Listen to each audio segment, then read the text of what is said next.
Si l'aide humanitaire fournit une assistance vitale à un grand nombre de déplacés, elle ne suffit souvent pas à couvrir tous les besoins. Face à cette situation, certaines familles déploient des trésors d'ingéniosité pour subvenir à leur survie. C'est le cas de Mama Sarah, mère de 5 enfants, qui a transformé une partie de sa tente en un petit restaurant de fortune. Ici, je me suis dit poursuivre avec mon métier habituel, le restaurant, pour voir si je vais répondre aux besoins de la famille.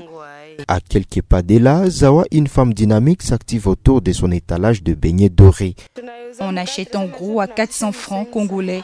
Une fois ici, on vend à 500 francs. Le bénéfice est de 100 francs CFA qui m'aide à acheter les accessoires. La majorité des petits commerçants dans les camps revendent le produit reçu des humanitaires, une manière de se procurer un revenu supplémentaire et subvenir aux besoins les plus urgents. D'autres comme Mama Amina n'ont d'autre choix que de s'aventurer dans la brousse environnante à la recherche de bois de chauffe. Je vais loin d'ici, dans le parc, pour trouver des bois de chauffe que je ramène ici pour 500 francs seulement. Même trouver du sel, il faut souffrir. Dans ces contextes de survie, chacun s'ingénie à réinventer son quotidien.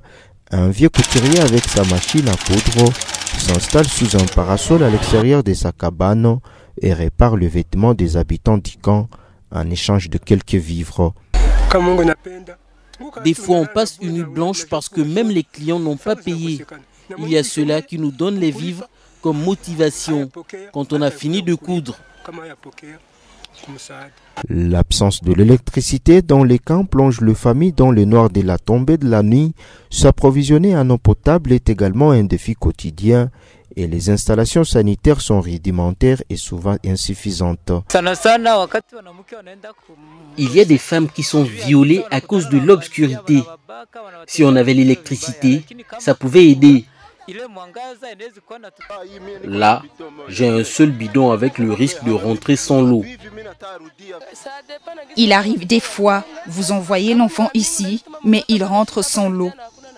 La vie dans les camps de déplacés à l'est de la République démocratique du Congo est un combat quotidien contre la faim, la précarité et l'incertitude.